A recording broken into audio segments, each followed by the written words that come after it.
Hey Future Matt, so I'm doing another Talking About video, continuing the vinyl one that I did 2 months ago. It's been a while since I did that because I just kind of forgot about it, I'm not going to lie. But I'm going to do it now, I'm going to finish it in these next 2 days, so it should be fine. And then we can just leave it alone and never do a Talking About video again, maybe, we'll see. Anyway, last video I believe I left off on E, on the eels. I didn't finish the letter E, I just stopped midway for some reason, so we're going to carry on with Eric Clapton, the cream of Eric Clapton. I'm fairly certain there's lots of innuendo in this cover. I mean, cream, and it's like a penis. It's... Eric, what are you doing? But yeah, behind the suggestible album cover is just basically the best of Eric Clapton. You've got everything from his time in Derek and the Dominoes to his time in Cream to his solo stuff. So you've got, you know, Layla, Sunshine of Your Love, Strange Brew, Cocaine. Got some covers on here. I Shot the Sheriff, Knocking on Heaven's Door. It's just a nice little sort of best of his entire career, really. So I like it. It's one of my dad's as well, so that's been stolen from his collection. Right, we're finished with E. I literally just left one that I didn't do last time for some strange reason. But anyway, now moving on to F, we have Feeder, Generation Freak Show. This was an okay album. I mean, it was bought for me by my mum. I think it was one of the first vinyls I owned because my mum bought it for me when I got a record player because she thought I liked Feeder. I mean, I do like Feeder. Echo Park is a great album and they have some excellent singles. And this is just, it's okay. It's probably not worth having on vinyl if I'm honest, but it's there anyway. Then, oh my god, Fiddler. I love this album so much. It's just a party from start to end. Now let me set the scene. It is 2013. Little 18-year-old Matt, he's a bit upset with the state of modern music. He's like, oh, it's all too serious. Everyone's taking themselves too seriously. I just want something fun, something out there, something rock and roll. And then he sees Fiddler at Reading on the NME stage, and his little mind is blown because they played mostly this album, and it was banging. I mean, this is kind of the album that got me into garage rock, which is one of my favourite genres now. I mean, I know it's not like anything revolutionary in the genre, but it's just a damn fun introduction. I mean, literally every track on this album bangs. Like, just go on Wikipedia, look at the track listing, and everyone's a good song, as far as I'm concerned. The only thing that's missing from this album is their song Awkward, which was included on like the iTunes version, but not here, and it's annoying, but I love this album so much. It's got to be one of my favourite albums of all time. It's just, I can always listen to it and just get pumped, get in a good mood, and I just really, really like it. If you can't tell, I'm quite the Fiddler fan, so that means I got the second album as well.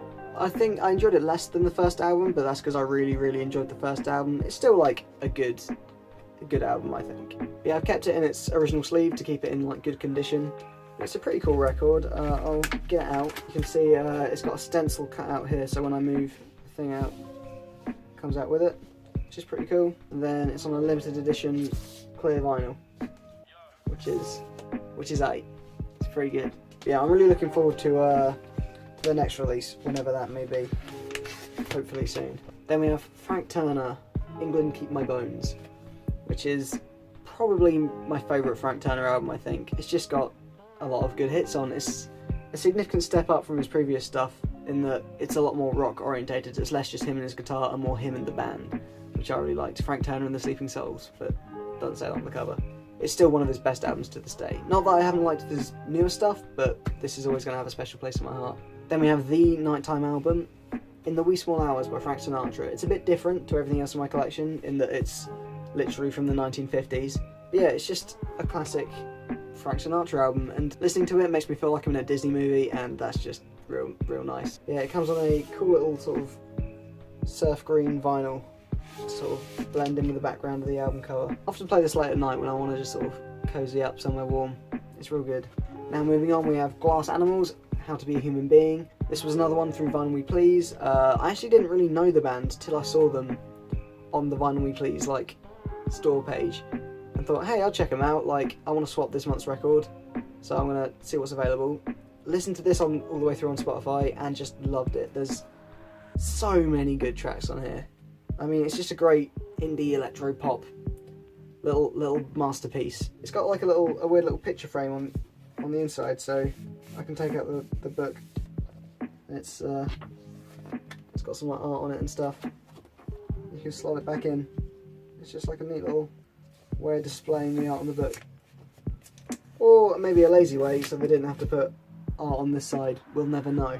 But the actual vinyl itself is coloured as well, sort of a weird sort of blue shade. Vinyl We Please are quite consistent in the fact that their records are always real nice to play. And talking of Vinyl We Please, Gorillaz, Demon Days, the record that made me sign up for the damn service in the first place. It's still in its, it was in its wrapping that I got from Vinyl We Please. You can see the little sticker there.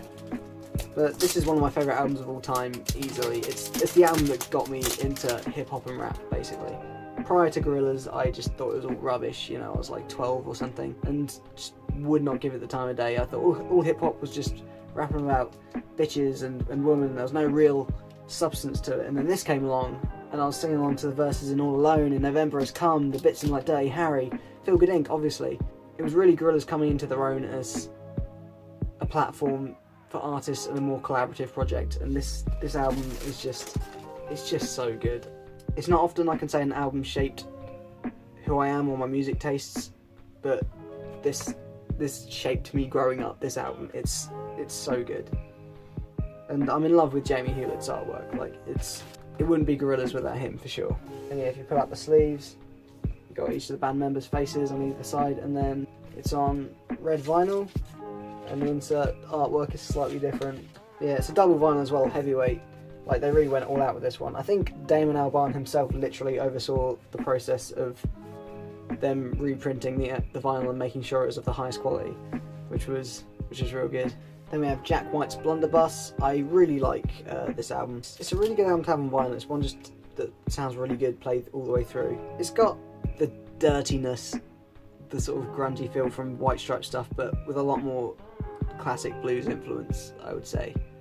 And obviously the instrumentation's way more than anything in White Stripes. Yeah, it's just real nice. It's a pretty simple, like, you know, setup. Just one vinyl. But I think it's done by Third Man Studios, which is Jack White's only record label, and he always takes real good care pressing stuff to vinyl, so it always all sounds great. But yeah, I really rate Blunderbuss. It's a decent debut album from Jack White. And I also have Lazaretto, his follow-up, which I didn't feel was that good, and I mainly bought just for the gimmick, because this vinyl is just packed with like little extras. So basically, there's two different finishes on each side. So this is, I can't remember the names of them, but this is one finish on one side, and then another sort of matte finish on the other. It's all flat on this side, and there's like, it's shiny on this side. I'm not too sure how to say it. There's two secret tracks on each of the labels on each side, which I haven't been able to play because my record player has a locked arm mechanism, so it doesn't let me go in that far, which is real annoying. I mean, apparently it sounds like garbage anyway because you're playing it through paper over the grooves, so it's not going to sound good. But it's a cool little extra thing. There's also, on this side, in the little dead space here, there's a hologram where if you shine a light on it, it comes up as a little angel. I can't really show it to you now, but you'll just have to believe me, it's there. So when it spins around on the turntable, there's a little hologram of an angel that happens if you shine a light on it, which is real nice. Then on side 2, there's also 2 intros to the song Just One Drink, where depending on where you drop the needle, it'll either play through the acoustic intro or the fully instrumentated, that's not a word, but the full intro basically with all the instruments, which is, it's a real cool touch. I mean, don't get me wrong, there are some good tracks on this album, like Lazaretto's great, Temporary Ground, Highball Stepper. I really like I Think I Found the Culprit. I think that's one of the most underrated songs from this album, easily. But yeah, it doesn't quite stand up to Blunderbuss, I think, or much of Jack White's previous work. But moving on to the other famous Jack in my life, Jack Johnson, In Between Dreams. This is just, it's one of the classic sort of acoustic albums to own, and it's just real nice to have on vinyl. Just put it on a lazy summer's day, just chill out. Annoyingly, my version does in fact skip on Better Together, which is really annoying because it's obviously one of the biggest songs. Yeah, it's just a real nice album. It's one of those classic albums I really wanted to get on vinyl, just because legitimately from beginning to end, it's just really pleasant, good pleasant listening. Then we've got Electric Ladyland, the Jimi Hendrix Experience. This is my favourite Jimi Hendrix album, and one of the first albums I actually owned. Again, I think it was gifted to me shortly after I got my record player. I say shortly after, a year after pretty much. It's like a birthday present. And yeah, it's just a cracking album. I mean, definitely Hendrix's best album, in my opinion. As for some of the other ones, it's double vinyl, heavyweight, plays real nice. It's been a while since I've given this a bit of playtime actually. I think I definitely need to. It's also got this cool little booklet of remastered pictures, sort of touched up to make them look less old. It's a real good album. If you're going to own some Hendrix, I would say Electric Ladyland is the album to go to. Then Kasabian, they're self-titled. Now this is my favourite Kasabian album, as with most of the albums here, because I love them. But in my opinion, nothing has ever quite topped their first one, as far as their discography goes. I mean, Clubfoot is such a good song. I vividly remember being in France, in this sort of rented house. My parents left me there for like 10 minutes, and I went straight to the hi-fi system that we had there. I popped in my dad's copy of this album and just turned everything up and waited for the first beats of Clubfoot to kick in, and it was just amazing. And that always comes back to me whenever I listen to this album, and all the tracks are really good, and it's just got this nice mix of sort of electro, indie, rock kind of music to it, which I really like. Weirdly, this album's printed on a 10-inch vinyl as opposed to 12-inch. I'm not sure why, but I don't mind it. It's double 10-inch. I'm not sure if they could have achieved the same with just one 12-inch, but I think it's heavyweight, so it plays real good. No complaints from me. Okay, then moving on, we have Led Zeppelin 2, a classic album. Arguably Led Zeppelin's heaviest album, according to some. Some people say it's the album that birthed heavy metal. I disagree. But it's a great hard rock album nonetheless. You know, Whole Lot of Love, Ramble On, Heartbreaker, for you, Moby Dick. I remember Moby Dick is one of the first riffs I ever learnt on guitar.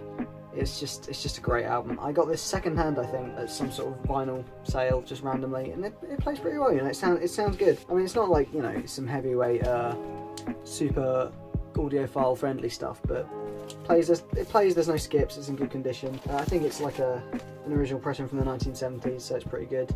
Led Zeppelin will always have a massive place in my heart because they're one of the first bands I really fell in love with. Obviously, found them because of my dad, as is the case with most of my music tastes early on. But yeah, they're just great. Then we have, I'm just going through all the albums really. Led Zeppelin 3. It's got this cool little. This is a reissued version, but it's got this cool little thing where if you turn this bit at the side, you can see that the art turns inside the album cover, which is pretty neat. Ain't too bad, you know. You can just turn it around and it's a little bit of a different album cover. Yeah, this is probably not my favourite Led Zeppelin album. That's coming up soon. But again, still solid. Immigrant Song, Tangerine, Since I've Been Loving You, obviously one of the biggest Led Zeppelin songs. Yeah, this is a remaster and it sounds real nice. It's a real good record. Then on to my favourite Led Zeppelin album, Led Zeppelin 4. This is one of the greatest rock albums of all time. It's got to be. It gets a lot of hype, but it's deserving of the hype. I mean, you've got the fold out and the classic sort of Man with a Lantern there. And yeah, this is actually my dad's. I remember when I found it in the record collection, I couldn't contain my excitement. I was just like, wow. It was like I found sort of like the Holy Grail. It's a real good record, and like, you know, obviously so many hits on this thing. Rock and Roll, Black Dog, Stairway to Heaven, it's just the big ones. When the Levee Breaks is one of my favourite songs of all time, and just the production on it's so good, and it's just, every time I listen to it, it elicits the same feeling. Like when John Bonham's drums come in, that boom, cat, boom, cat. I'm just like, so good. Yeah, this is such a good album. That's, again, probably one of my favourite albums of all time, I think. Then going for something a bit more modern, we have Mac DeMarco, This Old Dog. This is the album that single-handedly got me through my dissertation. I just had this thing on repeat constantly while I was worrying about semantics and whatnot that I was writing about back then. I think I even included a little acknowledgement to Mac DeMarco in the acknowledgement section of my dissertation, just sort of saying, thanks pal. But yeah, this is a real nice album. It's a lot maturer than Mac's previous stuff, but it's still got a great sound. It's still kind of got that slacker kind of lazy psychedelic feel to it. And I got a red pressed vinyl it's like an indie exclusive, so all independent record shops in the UK have a red one. But yeah, this is a real nice album, a real good chill out album, I would say for sure. But like Still Beating is one of my favourites, This Old Dog, My Old Man, A Wolf Who Wears Sheep's Clothes is a real good like upbeat song. But yeah, it's really good, and again, I'm glad I own this one. It's a great little record. Then we got Menace Beach, Low Talker. This is an EP, so it's only 5 tracks long. I think it's got Fortune Teller, which is a great song, and Where I Come From, another great one. Basically, a while ago, in my first year of uni, I think I saw Pulled Apart by Horses, and Menace Beach was supporting, and I thought they were great. So I went to the merch table and I was like, hey, can I have this 7-inch? It was the Low Talker / tennis court 7-inch. And Liza, one of the singers and guitarists for the band, was there. She was like, hey, do you want to buy this one as well? And because I was an awkward little ball of anxiety, I was just like, hey, yeah, take all my money. So I ended up buying pretty much all their stuff on vinyl, which was stupid. I spent quite a lot of money. Well, quite a lot being like 15 quid, but yeah, it's still decent though. Like, nice little thing to own. Like, I can be a real indie hipster about it and say, oh, you haven't heard this band and got them on vinyl. Then we have a classic album, a sort of pilgrimage of grunge. Nirvana, never mind.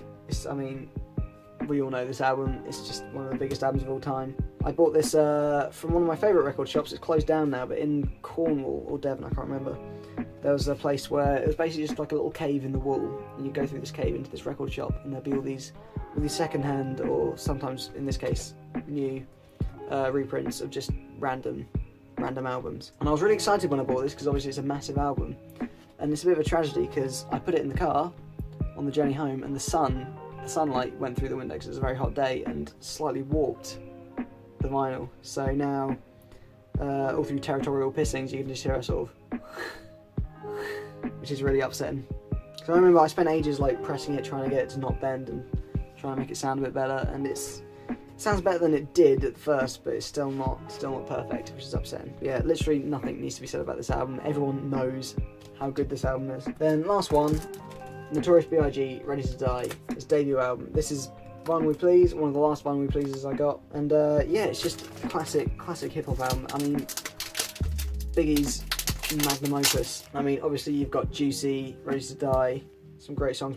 I think my favourite song of this is Everyday Struggle. It's just a real classic hip hop beat, and then like, you know, it's got all the stuff about mental health. It's just real good. And then each vinyl's a different pressing. So this one's like red with black splatter, all heavyweight, mind you, while the second LP vinyl is white with the red and black splatter, which is really cool. But yeah, it's just a cracking album to own. It's real good, and I think the even the finish on the front cover is slightly different. It's got the foil red on the B.I.G., which is real cool. I would say the only thing that makes listening this a bit awkward is the interlude, aptly titled "Fuck Me," which is literally just a girl asking B to fuck her, and it's just real weird. Makes it a bit awkward. You just jam out some hip hop tunes, and then it's like, oh dear, I want to keep this PG, but that ain't happening. But yeah, I'm going to call it there for this episode of Talking About.